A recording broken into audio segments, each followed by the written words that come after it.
శ్రీ సచ్చిదానంద సద్గురు సాయినాథ్ మహారాజ్ కి జై. శ్రీ సచ్చిదానంద సద్గురు అలివేలు మంగమ్మ సహిత భరద్వాజ మహారాజ్ కి జై. శ్రీ సచ్చిదానంద సద్గురు నాంపల్లి బాబా మహారాజ్ కి జై. జై సాయి మాస్టర్. ఈరోజు సత్సంగంలో మనం మహాత్ముల ముద్దు బిడ్డడు ఆచార్య శ్రీ ఎక్కిరాల భరద్వాజ్ మహారాజ్ గారి చరిత్ర చదువుకుంటున్నాం. రచన శ్రీ థామస్ రెడ్డి గారు. దీనిలో మనం అధ్యాయం 11 ఉపదేశాత్మకత అనేటువంటి అద్భుతమైన అధ్యాయాన్ని మనం చదువుకుంటున్నాం. క్రితం సత్సంగంలో మనం ఏం చెప్పుకున్నామంటే పిల్లల చదువు దాని గురించి చెప్పుకున్నాం.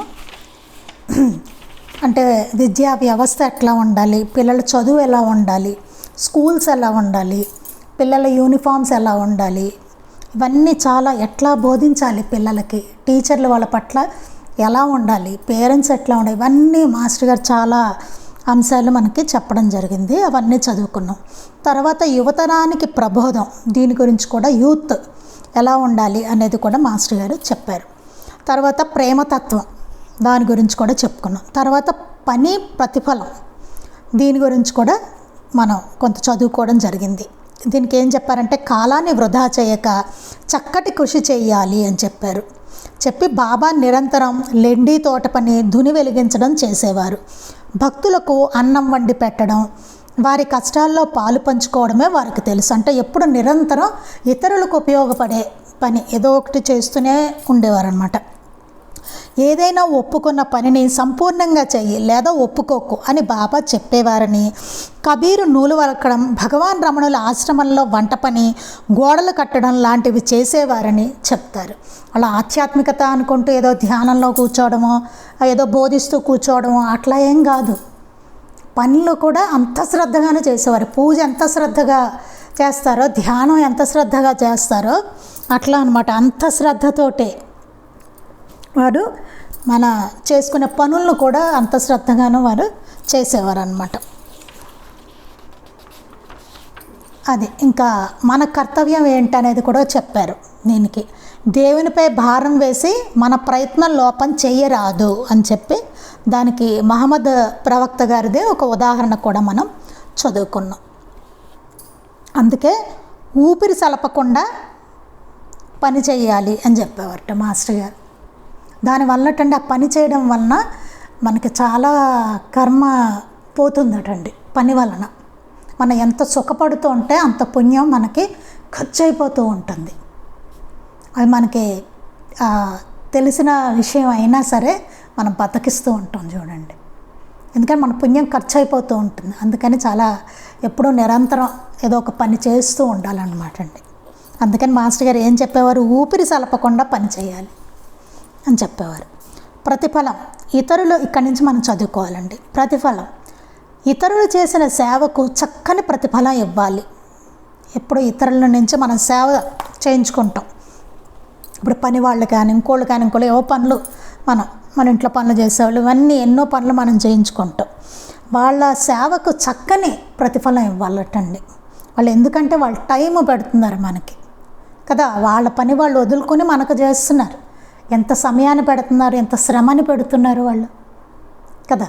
అందుకని మనకి సేవ చేస్తున్నారు కదా వాళ్ళు. అందుకని మనం ప్రతిఫలం బాగా ఇవ్వాలన్నమాట.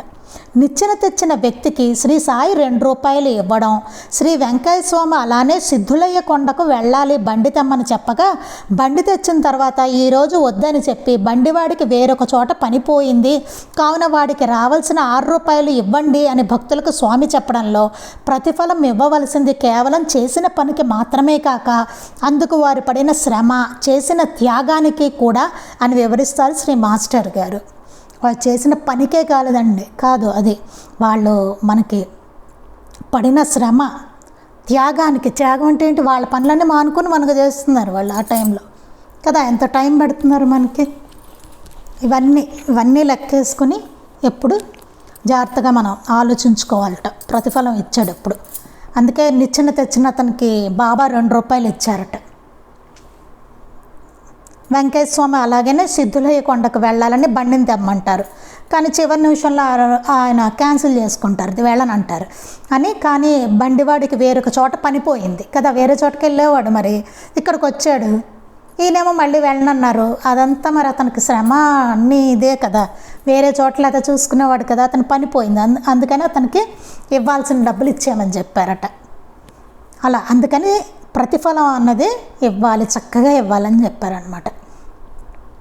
శ్రీ వెంకయ్య స్వామి దగ్గర ఒక భక్తురాలు ప్రజలకు ఒడ్లు అరువుగా ఇచ్చి నోము అనే పేరుతో లాభం గడించింది. ఆడ ఒక భక్తురాలటండి ప్రజలకు ఒడ్లు అరువుగా ఇచ్చి బాగా ఆవిడ గడించిందట డబ్బులు. ఒకప్పుడు ఆమె ఇల్లు కాలిపోయి చాలా ధాన్యం నష్టం కాగా ఆమె స్వామిని దర్శించి విలపించగా, అమ్మ లాభమే పోయింది, అసలు దక్కింది కదా అన్నారు. ఒకప్పుడు ఏమైందిట ఆవిడకే ఎవరైతే అలాగా లాభం గడిస్తుందో ఆవిడకి ఒకప్పుడు ఆమె ఇల్లు కాలిపోయి ధాన్యం చాలా పోయిందిట, నష్టమైపోయింది. అప్పుడు ఆవిడ స్వామిని దర్శించి అయ్యో నాకు ఇట్లా అయ్యిందని విలపించంట. అప్పుడు స్వామి అన్నారట, లాభమే పోయింది, అసలు దక్కింది కదా అని చెప్పారట. ఎందుకంటే ఆవిడ లాభం గడించేది అట్లా ఇచ్చి, అందుకని అన్నమాట, అరువుగా ఇచ్చి బాగా. అది నారాయణ రెడ్డి అనే భక్తునితో స్వామి వడ్డీ విషయంలో కూడా ధర్మం ఉండాలయ్యా అని శ్రీ భరద్వాజ గారు పేర్కొనుటలో అమానుషంగా అధిక వడ్డీల పేరుతో సంసారాల్ని కూలద్రొయ్యవద్దని బోధిస్తున్నారు. అలాగే నారాయణ రెడ్డి అనే భక్తునితో స్వామి వెంకయ్య స్వామి వారు వడ్డీ విషయంలో కూడా ధర్మం ఉండాలయ్యా అని చెప్పారనమాట. ధర్మంగా ఉండాలి, అధిక వడ్డీలు వేసి వాళ్ళని పీడించుకుని తినడం అట్లాంటివి చేయకూడదు అని చెప్పారనమాట. అమానుషంగా అధిక వడ్డీల పేరుతో వాళ్ళ సంసారాన్నే కూలదొరయవద్దు అని చెప్పి మాస్టర్ గారు ఇక్కడ బోధిస్తున్నారు మనకి. కృతజ్ఞత. భరద్వాజ గారు కృతజ్ఞత గురించి అనేక సార్లు ఇలా చెప్పారు. కృతజ్ఞత అనేది చాలా ముఖ్యమైన అంశం అండి. ఇది మాస్టర్ గారు చెప్పారు, అమ్మగారు చెప్పారు, మహనీయులందరూ చెప్పిన విషయం. మనం చాలా ఎవరి నుంచి మనం ఏది పొందినా సరే, అసలు పొందడం ఏంటి, ఈ సృష్టి నుంచే మనం ఎంతో పొందుతున్నాం కదా, ఈ ప్రకృతి నుంచే మనం పొందేది. అందుకని ఎంతో కృతజ్ఞత కలిగి ఉండాలి. అలాగే మనకు సహాయం చేసిన వాళ్ళ పట్ల కూడా ఎంతో కృతజ్ఞత మనం కలిగి ఉండాలి. మనం తినే ఆహారం పట్ల, అన్ని జీవరాశుల పట్ల, ఎన్ని జీవరాశుల్లో ఇదైతే తప్ప మనకి రావడం లేదు. చూసారా మరి, పళ్ళు చెట్లేమో మనకి పళ్ళు ఇస్తున్నాయి, అన్నీ చూసుకున్నా సరే మనకి కూరగాయలు ఇస్తున్నాయి, అవునా, ఆవులేమో పాలు ఇస్తున్నాయి, జీవులు ఇలా ఎన్నిటి మీద మనం ఆధారపడి బతుకుతున్నాం. భరద్వాజ గారు కృతజ్ఞత గురించి అనేక సార్లు ఇలా చెప్పారు. రోజు అంతటిలోనూ సంధ్యావందనం, వైశ్వదేవం లాంటి విధులు, దానం మొదలగు ధర్మాల ద్వారా ఆ భగవంతునికి మనం కృతజ్ఞత చెప్పుకుంటాము. అసలు ఇవన్నీ ఎందుకు చేస్తామండి మనం? సంధ్యావందనం చేస్తారు, వైశ్వదేవము ఇలాంటి విధులు, దానం ధర్మాలు ఇట్లాంటివన్నీ ఎందుకంటే భగవంతునికి మనం కృతజ్ఞత చెప్పుకోవడం అన్నమాట. అది అలానే దేవతలకు, ఆధ్యాత్మిక అనుగ్రహమూర్తులైన ఋషులకు కృతజ్ఞతలు తెలుపుకోవాలి. అలాగే దేవతలకు, ఎందుకంటే అంతా వాళ్ళు నడిపిస్తూ ఉంటారనమాట. దేవతలు మన శరీరంలో కూడా ఎంతోమంది దేవతలు నడిపిస్తుంటేనే మన శరీరం పనిచేస్తుంది. అందుకని దేవతలకు, ఆధ్యాత్మిక అనుగ్రహమూర్తులకు, మనకు ఆధ్యాత్మికంగా అనుగ్రహాన్ని అందించిన ఋషులకు, మహాత్ములకు, సద్గురువులకు, వీళ్ళందరికీ కృతజ్ఞతలు తెలుపుకోవాలి. ఒక్క మాటలో చెప్పాలంటే నీతి ధర్మాచరణ యావత్తు భగవంతుని పట్ల కృతజ్ఞతతో కూడిన విధేయతాభావమే. ఒక్క మాటలో చెప్పారు మాస్టర్ గారు. దీన్ని ఏం చెప్పారంటే నీతి ధర్మాచరణ యావత్తు మనం నీతిగా ఉండడం, మనం చేసే ధర్మాచరణ మొత్తం భగవంతుని పట్ల కృతజ్ఞతతో కూడిన విధేయతాభావమే అని చెప్తున్నారు. ఇట్టి ఆచరణ అనుక్షణం భగవంతుని రూపాలైన జీవులన్నిటిపై కలిగి ఉండాలని బోధిస్తున్నారు. ఇలాంటి ఆచరణ అంటే ఇతరుల పట్ల మనం నీతిగా ఉండడం, ధర్మంగా ఉండడం, అవన్నీ అన్నమాట. ఇలాంటి ఆచరణ అనుక్షణం వీళ్ళందరూ భగవంతుని రూపాలు, జీవులన్నీ అని అలా కలిగి ఉండాలన్నమాట. మనం కృతజ్ఞతతో ఉండాలి. శ్రీ వెంకయ్య స్వామి చరిత్రలో స్వామి చెల్లెలు ఆయన ఎంతో ప్రేమగా చూసేది. ఆయన ఎక్కడెక్కడో తిరిగి ఇంటికి వచ్చేసరికి వారి కోసం అన్నం ఉంచి ఎదురు చూసేది. వెంకటేశ్వర స్వామి వారి చెల్లెలు వెంకటేశ్వర స్వామి వారిని చాలా ప్రేమగా చూసుకునేదట. ఆయన ఎక్కడెక్కడో తిరిగేవాళ్ళు కదా, తిరిగి వచ్చేవాళ్ళు. వచ్చేసరికి వారి కోసం చక్కగా అన్నం అది వండి ఉంచి ఆయన కోసం ఎదురు చూస్తూ ఉండేట స్వామి కోసం. అందుకు ప్రతిగా స్వామి కుటుంబ ఆస్తిలో తమ వాటా ఆమెకే ఇప్పించారు. కృతజ్ఞత అంటే అలా ఉండాలి అంటారు. అందుకని స్వామి ఏం చేశారు, ఆయన కుటుంబంలో వచ్చే ఆస్తిలో వాటా ఆవిడకే ఇచ్చేశారట, చెల్లెలకి. అంటే కృతజ్ఞత అంటే అలా ఉండాలి అని చెప్పారు. సినిమాలు చూడడంలో తప్పేమిటి అని అడిగిన వారితో అశ్లీలాన్ని, హింసను, గూండాయిజాన్ని నేర్పే సినిమాలకు మీరెలా పోతున్నారు? అలా మీ చెల్లెళ్ళు, కూతుర్లు, తల్లి ప్రవర్తిస్తే సహించగలరా? ఒప్పుకుంటారా? మీ ఇంట్లో వారికి వేశ్య బుద్ధులు నేర్పి నైతికంగా పతనం చేసే భావాల్ని కలిగించే వాటికి రోజు హాయిగా సంతోషంగా ట్యూషన్ ఫీజు చెల్లిస్తున్నారు సినిమాల గురించి. ఇది అసలు మహాత్ములందరూ ఖండించే విషయం అన్నమాట. ఇష్టపడనిది ముఖ్యంగా మాస్టర్ గారు అస్సలు ఆయనకి ఇష్టం ఉండేది కాదు సినిమాలు చూడడంలో. అంటే ఎంత తప్పు అనేది చెప్తున్నారు, ఎందుకు అనేది. సినిమాలు చూడడంలో తప్పేమిటి అని అడిగిన వారితో ఏంటంటే తప్పేంటండి సినిమాలు చూడడం అనేసి మనం కూడా అడగచ్చు. దాన్ని చెప్తున్నారు, అశ్లీలాన్ని, హింసను, గూండాయిజాన్ని నేర్పే సినిమాలకు మీరు ఎలా పోతున్నారు? ఎంత అశ్లీలం ఉంటుందోనండి కదా. ఇప్పుడు మరీను ఒకప్పుడు అంత లేదేమో కానీ ఏవో దేవుడి సినిమాలైనా వచ్చేవి కనీసం చూడడానికి. ఇప్పుడు అసలు మొత్తం అశ్లీల ఎంత వల్గర్గా ఉంటున్నాయో తెలుసు, ఎవరికి ఇది తెలియని విషయం అయితే కాదు కదా. అశ్లీలం, హింస, ఇంకా హింస ఎంత ఉంటుందో, వైలెన్స్, విపరీతమైన వైలెన్స్, గూండాయిజం, ఒక్కొక్క రౌడీ వాడు. హీరో ఒక రౌడీ అయినా సరే అందరూ వాడిని మెచ్చుకుంటూ ఉంటారు కదా. ఇట్లాంటివన్నీ నేర్పే సినిమాలకు మీరు ఎలా పోతున్నారు? అట్లాంటివన్నీ నేర్పిస్తూ ఉంటాయి. మన పిల్లల్ని తీసుకెళ్తే వాళ్ళు చిన్నప్పటి నుంచి అవే చూస్తూ ఉంటారు, వాళ్ళకి అవే వస్తాయి, అవే భావాలు వస్తాయి కదా. హింస, ఎంత వైలెన్స్ ఉంటుందండి. వాడు అలాగే ఏదో పట్టుకొని ఇలా చంపుతున్నట్టు ఇలాగే అలాంటి ఆటలే ఆడతాడు వాడు రేపు. అలానే ఉంటుంది. తర్వాత పెద్దగా అవే చూస్తూ ఉంటారు కదా, అట్లాంటి భావాలే వస్తే నిజంగా చేస్తారు కూడా అట్లాంటి పనులు వాళ్ళు. చిన్నప్పటి నుంచి చూస్తుంటే ఏమవుతాయండి, మంచి చూస్తూ ఉంటే మంచే వస్తుంది పిల్లలకి, చెడు చూస్తూ ఉంటే చెడే వస్తుంది. ఇది చూస్తే అదే వస్తుంది, దేనికి వాళ్ళదైతే ప్రభావితులైతే అది. అలాగే గోండాయిజం, అశ్లీలం ఎంత వల్గర్గా ఇదివరకు లేవు, అవన్నీ ఇప్పుడు దారుణంగా వచ్చేసాయి మనకి కదా. నెక్స్ట్ ఇంకోటండి, పాటలు కూడానండి అసలు ఆ లిరిక్స్ ఎంత దారుణంగా ఉంటున్నాయో కదా. అవి పిల్లలు పాడుతున్నారు.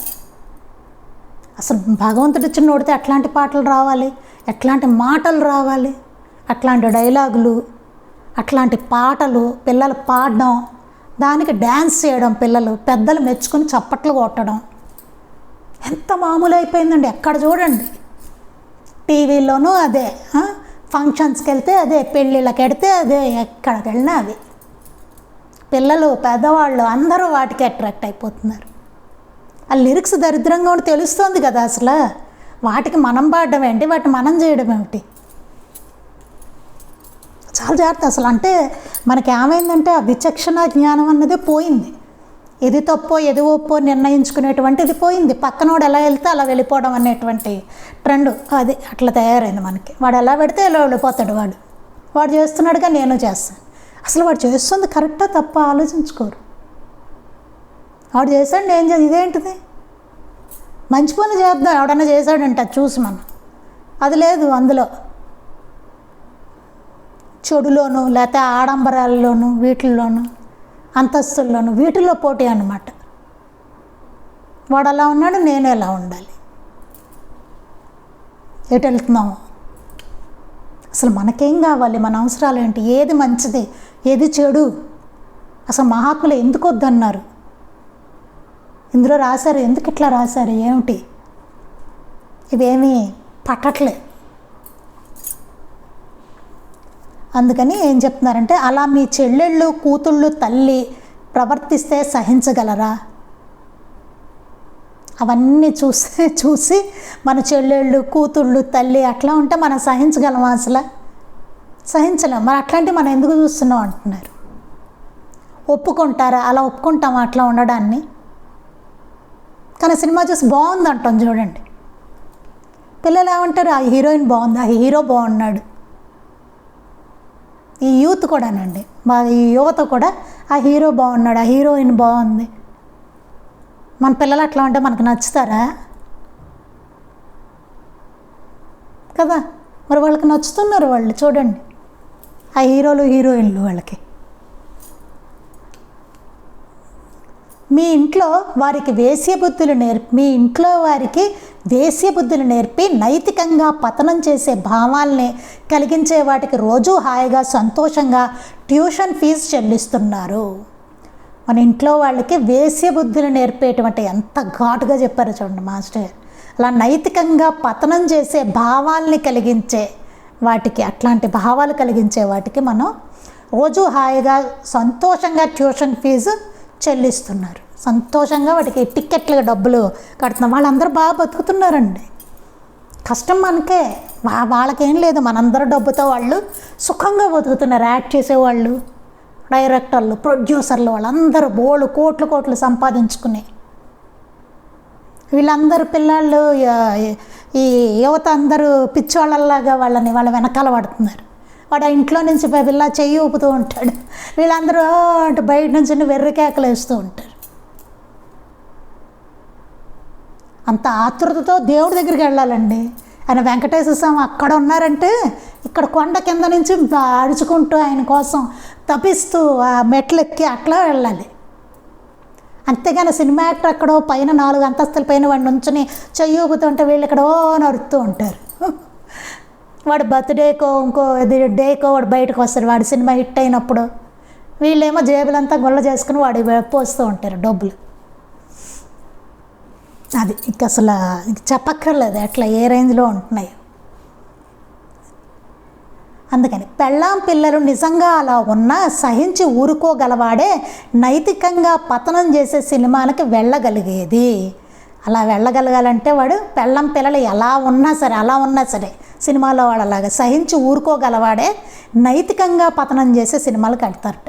ఇది గుర్తుపెట్టుకుని ఆ టిక్కెట్ డబ్బుతో ఆకలితో మాడేవాడికి అన్నం పెట్టించి వాడి కళ్ళల్లో కనిపించే భావం చూడాలి. ఇట్లా గుర్తుపెట్టుకుని ఆ విషయాన్ని, ఆ టిక్కెట్ డబ్బులు, ఆ డబ్బుతోటి ఆకలితో మాడేవాడికి, బయట రోడ్డు మీద ఆకలితో మాడేవాళ్ళు ఉంటారు, వాళ్ళకి ఒక్క పూట భోజనం పెట్టించి వాడి కళ్ళల్లో కనిపించే భావం చూడాలి. అది తీసుకున్నప్పుడు వాడు ఎంత ఆనందపడతాడు తింటూ, ఆ భావం ఒక్కసారి చూడాలంటున్నారు. అదే డబ్బులు అదే చేసిన పని ఎంత తేడా ఉందో. సినిమాకి వెళ్ళడమా, ఇక్కడ ఆకలితో ఉన్నవాడికి భోజనం పెట్టడమా, అంతే. ఆ దరిద్రం వదిలిపోతుంది. ఒక్కసారి అట్లా చెయ్యండి అంతే. నువ్వు ఆ సినిమాకి డబ్బులు పెట్టడం అనే దరిద్రం వదిలిపోతుందని చెప్పారు. అని నేటి సినిమాల పరిస్థితి వర్ణిస్తూ వ్యక్తిశీలాన్ని కలిగించని సినిమాలను చూడడం ఏమాత్రం తగదు అంటారు మాస్టర్ గారు. అంటే నేటి సినిమాల పరిస్థితి చెప్తూ వ్యక్తిశీలాన్ని కలిగించని సినిమాలని చూడడం ఏమాత్రం తగదు. అసలు అందులో సరైన ఒక క్యారెక్టర్ ఉండదు వాళ్ళకి, అందులో చేసే వాళ్ళకి ఆ రోల్. అందరికీ నైతికంగా పతనం చేసే సినిమాలే అవన్నీ, ఏమాత్రం తగదని చెప్పేవారు మాస్టర్ గారు. అంటే అప్పట్లోనే మాస్టర్ గారు ఉన్న టైంలోనే అట్లా చెప్పారంటే ఇంక ఇప్పుడు చూడండి అసలు ఇప్పుడున్న సినిమాలకి ఎంత దారుణమో. దేశభక్తి. దేశం అంటే మట్టి కాదోయ్, దేశం అంటే మనుషులోయ్. తల్లిదండ్రుల పట్ల, పెద్దల పట్ల, సాటివారి పట్ల భక్తి ప్రేమ లేనివాడు ప్రపంచ దేశాలపై ప్రేమను భక్తిని ఎలా పెంపొందించుకోగలడు? దేశం అంటే మట్టి కాదు, దేశం అంటే మనుషులు. తల్లిదండ్రుల పట్ల, పెద్దల పట్ల, సాటివారి పట్ల భక్తి లేనివాడు, భక్తి ప్రేమ లేనివాడు, తల్లిదండ్రుల పట్ల కానీ పెద్దల పట్ల కానీ మన సాటి వాళ్ళ పట్ల కానీ భక్తి ప్రేమ అలాంటి లేనివాడు ప్రపంచ దేశాలపై ప్రేమను భక్తిని ఎలా పెంపొందించుకోగలడు? మరి దేశం పైన, ప్రపంచం పైన ప్రేమ ఎట్లా వస్తుంది? వాడికి రాదు. ఇక్కడ ఉండాలి ముందు ప్రేమ, ఉంటే అప్పుడు వస్తుంది వాటి పట్ల కూడా. దేశభక్తి సాంస్కృతిక సమైక్యతను కలిగిస్తుంది. తనవారికి సాటివారికి తక్కిన దేశవాసులందరికీ సరి అయిన సంస్కృతి సంస్కారం కలిగేలా ప్రయత్నించడం నిజమైన దేశభక్తి. అసలు నిజమైన దేశభక్తి అంటే ఏంటో చెప్తున్నారు ఇక్కడ. తన వారికి సాటి వారికి, మన వాళ్ళకి మన తోటి వాళ్ళకి, తక్కిన దేశవాసులందరికీ అందరికీను సరి అయిన సంస్కృతి, అసలైన చక్కటి సంస్కృతి, సంస్కారము, అటువంటి సంస్కారము కలిగేలా ప్రయత్నించడమే నిజమైన దేశభక్తి. వాళ్ళందరికీ అట్లా కలిగేలా ప్రయత్నించాలట. అదే నిజమైన దేశభక్తి. దేశభక్తి అంటే అది. ఒక పొలిటీషియన్ ఉన్నాడనుకోండి, అలా ఒక రాజ్యాన్ని, ఒక దేశాన్ని పాలించాలన్నా, ఒక రాష్ట్రాన్ని పాలించాలన్నా దేశభక్తి ఉండాలి మామూలుగా కదా. అసలు అంటే నిజాయితీగా చెప్పుకుంటే మనం ఆ దేశభక్తి అనేది ఎట్లా ఉండాలి, వాళ్ళకి వాళ్ళ పట్ల ఉండాలి, సాటి వారి పట్ల ఉండాలి, తక్కిన దేశవాసులు అందరి పట్ల సరైన సంస్కృతి సంస్కారం కలిగేలా ప్రయత్నించాలి. వాళ్ళు పాలిస్తున్నారు కదా రాష్ట్రాన్ని కానీ దేశాన్ని కానీ, అట్లా ఉన్నప్పుడు ఎలా ఉండాలి వాళ్ళు, ఆ దేశంలో కానీ రాష్ట్రంలో కానీ సరైన సంస్కృతి కలిగేలాగా, మంచి సంస్కారం కలిగేలాగా ప్రయత్నించాలి. ప్రజలందరూ అట్లా ఉండేలాగా, అట్లాంటివే మన కల్చర్లో జరిగేలాగా అలాగే ప్రయత్నించాలి. ఎన్నో చేయొచ్చు వాటి కోసం. ఇప్పుడు చూడండి, తాగుడు, ఇవన్నీ జోదం, డ్రగ్స్, అసలు అవన్నీ బ్యాన్ చేసి పడేయచ్చు కదా. మనం బాగుపడాలి, మనుషులందరూ బాగుండాలి, బాగుపడాలనుకుంటే అవన్నీ బ్యాన్ చేసి పడేయాలి. అసలు సినిమాలు అట్లాంటివన్నీ బ్యాన్ చేసేయాలి. అలాగే కళలు, వాటినన్నిటినీ ప్రోత్సహించాలి. చక్కగా పిల్లలు నేర్చుకునేలాగాను కళాకారులను చక్కగా గౌరవించడం, అట్లాంటి కళలు, మంచి కళలను చేయొచ్చు. ఇట్లాంటివి ఎన్నో చేయొచ్చు. కానీ అలా లేదు కదా చూస్తే. కానీ నిజమైన దేశభక్తి అంటే అది. అందరూ బాగుండాలి, దేశంలో అందరూ సంస్కృతి బాగుండాలి, మంచి సంస్కారాలతో ఉండాలి, అందరూ ఆరోగ్యంగా ఉండాలి, విద్య బాగుండాలి, అన్నీ చూసుకోవాలి. మన రోడ్లు బాగుండాలి, ఎవ్రీథింగ్. మనం తినే తిండి బాగుండాలి, కాలుష్యం ఉండకూడదు. ఈ పెస్టిసైడ్స్ వేసిన మందులు వేసినవి మనం తినకుండా చక్కగా ఆర్గానిక్ ఫుడ్ అందరికీ లభించాలి, అందరూ బాగుండాలి. ఇవన్నీ ఎన్నో ఉన్నాయి కదా. స్త్రీలందరూ గౌరవించబడాలి కదా. స్త్రీల పట్ల చెత్తబహాలు లేకుండా ఉండాలి అందరూ. ఇవన్నీ ఎన్నున్నాయి. అవన్నీ సంస్కరించుకుంటూ రావాలి. అసలు నిజంగా దేశభక్తి ఉన్నవాళ్ళు దేశంలోని వనరులను, అనాదిగా వస్తున్న సత్సాంప్రదాయాలను కాపాడుకొని సస్యశ్యామలంగా సుభిక్షంగా దేశం విలసిల్లేలాగా జీవితాన్ని గడపడం పౌరుని కర్తవ్యం. అసలు పౌరుని కర్తవ్యం ఏంటంటే దేశంలో వనరులను, అనాదిగా వస్తున్న సత్సాంప్రదాయాన్ని కాపాడుకుని సస్యశ్యామలంగా సుభిక్షంగా దేశం విలసిల్లేలాగా జీవితాన్ని గడపాలట. అది పౌరుల కర్తవ్యం అంట. అట్టి దేశభక్తి దేశం యొక్క ఆధ్యాత్మిక లౌకిక శ్రేయస్సుకు దారితీస్తుంది. అట్టి దేశభక్తి ఏమవుతుంది, దేశం యొక్క మనకు ఆధ్యాత్మికంగాను లౌకికంగాను శ్రేయస్సుకు దారితీస్తుంది. అది రెండు రకాలుగాను మనకి శ్రేయస్సు అవుతుంది. అది అలా తీర్చిదిద్దపడిన దేశంలోని ప్రజలు తమ దేశాన్ని శ్రద్ధతో నిలపడమే కాక ఇతర దేశాల పౌరులతో సామరస్యాన్ని, సత్సంబంధాలను కలిగి ఉంటారు. అలా తీర్చిదిద్దపడితే దేశంలో ప్రజలందరూ మన దేశం పట్ల శ్రద్ధతో నిలపడమే కాక, శ్రద్ధగా మన దేశం పట్ల ఉండడమే కాక ఇతర దేశాల్లోని పౌరులతో సామరస్యాన్ని, సత్సంబంధాన్ని కలిగి ఉంటారట. అంటే మనమే జాగ్రత్తగా కాపాడుకోవాలి. రోడ్డు మీద చూడండి ఎంత చెత్త, ఇలా వెళ్తే ఇట్లా వేసి వెళ్ళిపోతారు. చక్కగా ఒక డస్ట్బిన్లో వేయడం అందరూ అలవాటు. మరి మిగతా దేశాలు, చాలా దేశాలు వాళ్ళు ఫాలో చేస్తున్నారు కదా. మనం అక్కర్లేనివన్నీ తెచ్చుకుంటాం, పనికిమాలినవన్నీ వేరే దేశాల నుంచి, పనికొచ్చేవి చెయ్యం. వాళ్ళంత శుభ్రంగా పెట్టుకుంటున్నారుగా, మనం కూడా పెట్టుకోవచ్చుగా. అక్కడ రోడ్లు ఎంత బాగుంటున్నాయి, మనం కూడా అలా రోడ్లు చక్కగా ఉంచుకోవచ్చు కదా, అలా వేయచ్చు కదా మంచి రోడ్లు. ఇలా ఎన్నెన్నో ఉన్నాయి.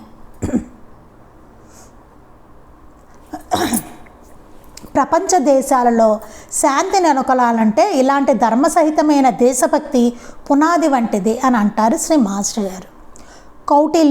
కౌటిల్యం, ఈర్ష్యలు, స్పర్ధలు మనిషిలో చోటు చేసుకుంటే అది వృషవృక్షంలా పెరిగి చుట్టూ సమాజాన్ని, దేశాన్ని, ప్రపంచాన్ని సైతం తారుమారు చేస్తుంది. అసలు సమాజం ఇట్లా అవడానికి కారణం కూడా అదేనండి. ఈర్ష్యలు, స్పర్ధలు, కౌటిల్యం ఇలాంటివన్నీ మనుషుల్లో చోటు చేసుకోవడం వల్ల అది విషవృక్షాల్లాగా పెరిగిపోయి సమాజాన్ని, ఫస్ట్ సమాజాన్ని నాశనం చేస్తే తర్వాత దేశాన్ని, ప్రపంచాన్ని సైతం అది తారుమారు చేసేస్తుంది. అని కారణం ఇవే కౌటిల్యం, ఈర్ష్యలు, స్పర్ధలు ఇవన్నీ. వీటి కారణంగానే అతి దీర్ఘకాలం మనం విదేశీయుల పాలన క్రింద మగ్గామన్నది చరిత్ర సత్యం. దానివల్లనే మనం అంతకాలం మనం బ్రిటిష్ వాళ్ళ చేతుల్లో మగ్గిపోయాం, వాళ్ళ పాలనలో మగ్గిపోయాం. అదే కారణం.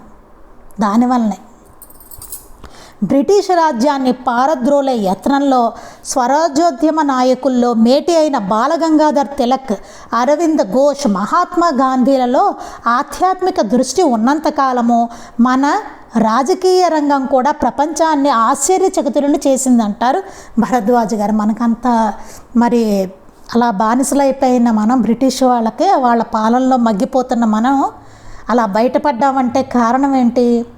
ఈ బాలగంగాధర్ తిలక్, అరవింద్ ఘోష్, మహాత్మా గాంధీ వీళ్ళందరూలో ఉన్న ఆధ్యాత్మిక దృష్టి. అట్లాంటి వాళ్ళు ఉన్నంతకాలము మన రాజకీయ రంగం కూడా ప్రపంచాన్ని అందరినీ ఆశ్చర్యచకితులను చేసింది. అంతే కదండి. ఎంత వాళ్ళు ఇదిగా పోరాడారు కదా. అందరూ గాంధీ గారి వెనకాల అట్లా నించున్నారు అంతమంది. మామూలు వాళ్ళు కూడా ప్రతి ఇంటి నుంచి ఒకళ్ళ కింద వెళ్ళేవారు. అలా ఎందుకని? వారికి ఉన్న ఆధ్యాత్మిక దృష్టి. మహాత్మా గాంధీ కానీ, బాలగంగాధర్ తిలక్, అరవింద్ ఘోష్ వీళ్ళందరికీ. భారతదేశం అంటే ఇంకోటి కూడా మనకి తెలుసు. సాయి సన్ని చదువుకున్నప్పుడు వెనకాల సాయినాథుల వారు అదృశ్య హస్తం నడిపించింది మనల్ని. భారతదేశం స్వాతంత్ర్యం సంపాదించుకోవడం కూడా సాయి అవతార కార్యక్రమంలో ఒక భాగం అంటూ 1984 తాను పొందిన స్వప్న దర్శన ప్రభావంచే ఆధ్యాత్మిక వాసన, దేశభక్తి లేని యువతరానికి దేశభక్తి కలిగేలా స్వాతంత్ర పోరాట ఘట్టాలను రచన చేస్తున్నట్లు చెప్పారు. అందుకే మనందరికీ తెలుసు, సాయి సన్నిధిలో కూడా మాస్టర్ గారు చాలా వివరంగా రాశారు. సాయినాథుల వారి అవతార కార్యంలో మనకి స్వాతంత్రం రావడం కూడా ఒక భాగం వారి అవతార కార్యంలో. సర్వే జనా సుఖినో భవంతు, లోకా సమస్తా సుఖినో భవంతు అని మహర్షులు కోరిన దానిని మరవడం వల్లనే మన దేశం ఇలా ఉన్నాయి. ఒకప్పుడు ఎలా ఉండేదండి? ఇది ఉంది చూసా, సర్వే జనా సుఖినో భవంతు, లోకా సమస్తా సుఖినో భవంతు అని ప్రార్థించడం అనేది ఉండేది మహర్షులు రాసిందని. అలాగే వారి జీవితాలు కూడా అలాగే ఉండేవి. కానీ ఇప్పుడు ఏమైంది? వాచా వల్లించడం అవుతుంది. అలా మనం లేదు, మన నడవడట్లా లేదు. అందరూ బాగుండాలనో, లోకమంతా సుఖంగా ఉండాలనో అలా లేదు మనం చేసేది ఏది. అందుకే మన దేశం ఇలా ఉంది. దేశ శ్రేయస్సు కొరకు స్వతంత్ర దినోత్సవం ఆగస్టు 15 నాటికి, రిపబ్లిక్ దినోత్సవం జనవరి 26కు పూర్తయ్యేలాగాను ప్రతి ఒక్కరూ శ్రీ సాయి చరిత్ర, శ్రీ గురు చరిత్ర పారాయణ చేయాలి. మాస్టర్ గారు ఏం చెప్తున్నారు? మన దేశం చక్కగా బాగుండాలంటే, సుభిక్షంగా ఉండాలంటే, దేశ శ్రేయస్సు కోసం, దీనన్నిటి కోసం మనం ప్రార్థించుకుని ఆగస్టు 15 నాటికి, జనవరి 26 నాటికి పూర్తయ్యేలాగా ప్రతి ఒక్కరం బాబా చరిత్ర, గురు చరిత్ర పారాయణ చేయాలి దేశం కోసం అని చెప్తున్నారు. ఇది మన కర్తవ్యం అని చెప్పడంలో తద్వారా నిరాడంబరత, ప్రేమ, మత సామరస్యత, మానవత్వం, దేశభక్తి పెంచుకొని చక్కని దేశపౌరుడిగా ప్రతి వ్యక్తి ఎదగడం నేర్చుకోవాలని ఉత్కృష్ట సందేశాన్ని అందిస్తున్నారు. వీరి ఉపదేశాల్లో బుద్ధుడు, వేమన, కబీరు ప్రస్తావన ఎక్కువగా ఉంటుంది. మాస్టర్ గారు చెప్పే వాటిల్లో ఎక్కువ బుద్ధుడు, వేమన, కబీరు వీళ్ళ ప్రస్తావిస్తూ మాస్టర్ గారు చెప్తూ ఉండేవారు. ఒక మహాత్ముడు అన్నట్లు భరద్వాజ గారు కాగితాన్ని నలుపు చేయడమే కాక మన హృదయాలను తెలుపు చేస్తూ ఉంటారు అన్నది నిత్య సత్యం. చాలా బాగుంది చూడండి. ఒక మహాత్ముడు ఎవరో అన్నారట, ఎవరో నాకు తెలియదండి, మాస్టర్ గారటండి కాగితాన్ని నలుపు చేయడమే కాక, ఇన్ని గ్రంథాలు రాశారు కదా, అది కాగితాన్ని నలుపు చేయడమే కాక మన హృదయాలను తెలుపు చేస్తుంటారు. మన హృదయాలను కూడా స్వచ్ఛంగా అయ్యేలాగా చేస్తూ ఉంటారనమాట. ఆయన చేసేది మాత్రం చేస్తూనే ఉన్నారు మాస్టర్ గారు, అప్పుడు ఇప్పుడు ఎప్పుడు కూడా అన్నది నిత్య సత్యం అని ఒక మహాత్ముడే చెప్పారట మాట. చూడండి, అది ఇంత చక్కటి అద్భుతమైన అధ్యాయాన్ని మనం చదువుకున్నాం. ఎన్నో ఉపయోగపడే మంచి విషయాలు మాస్టర్ గారి బోధ అంతా ఏం చెప్పేవారు మాస్టర్ గారు, మన లౌకిక జీవితం ఎలా ఉండాలని చెప్పేవారు అనేది చాలా క్లియర్గా మనం చదువుకున్నాం. అంటే మనం ఆధ్యాత్మికంగా ఉన్నాము అంటే ఇట్లాంటి ఇప్పుడు మాస్టర్ గారు చెప్పిన వాటిల్లో కూడా మనం మార్పులు చేసుకోవాలన్నమాట అండి. ఆ రీతిగా మన జీవితాలు వెళ్ళేలాగా మలుచుకోవాలి. అంతేగాని నేను ఏదో పారాయణ చేస్తున్నాను, రోజు పూజ చేస్తున్నాను కాదు, సత్సంగానికి వచ్చిన వెళ్ళొస్తున్నాను కాదు. మన జీవితాన్ని కూడా మార్చుకోవాలి క్రమంగా. కొత్తలో ఎట్లా ఉంటుంది, మన కోరికలు తీర్చుకోవడానికే చేస్తూ ఉంటాం, లేకపోతే కష్టాలు తీర్చుకోవడానికో పారాయణ చేస్తూ ఉంటాం. క్రమంగా గ్రంథాలు చదువుతూ ఈ బోధ మనకు అందుతున్నప్పుడు ఆ రకంగా మన జీవితాన్ని మలుచుకుంటూ రావాలన్నమాట. అదే మహాత్ములు కోరుకున్నది. వారు కోరుకున్నట్టుగా మన జీవన విధానం అట్లా ఉండాలి. వారు కోరుకున్నట్టుగా మనలో మార్పు రావాలి, మన సంస్కారాల్లో మార్పు రావాలి. అది ముఖ్యమైనది. అప్పుడే మన పారాయణ, పూజలు కానీ, మనం చేసుకునే సేవలు కానీ, అన్నీ సత్సంగం కానీ అప్పుడే ఫలించినట్టు. వీటన్నిటి ఉపయోగం అదే, మార్పు రావడమే, మనలోనూ మన చుట్టుపక్కల మార్పు. అది ఇంకా మిగిలిన ఈ అధ్యాయం పూర్తయిందండి.